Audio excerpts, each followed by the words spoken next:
एक था लड़का मुन्नू भोला। एक दिन उसका जी ललचाया, गांव से चलकर शहर को आया। शहर में आकर उसने देखा वहाँ का पैसा गांव जैसा।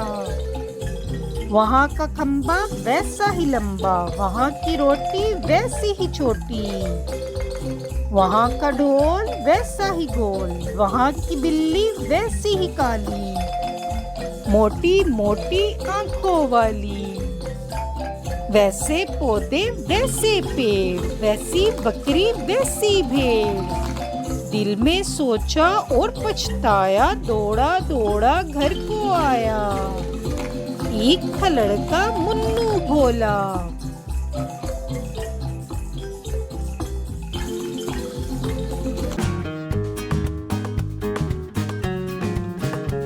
एक था लड़का मुन्नू भोला।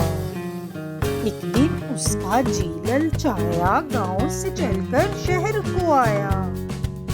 शहर में आकर उसने देखा वहाँ का पैसा गांव जैसा।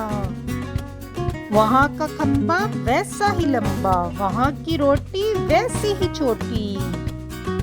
वहाँ का ढोल वैसा ही गोल, वहाँ की बिल्ली वैसी ही काली, मोटी मोटी आंखों वाली। वैसे पौधे वैसे पेड़, वैसी बकरी वैसी भेड़। दिल में सोचा और पछताया, दौड़ा दौड़ा घर को आया। एक था लड़का मुन्नू भोला।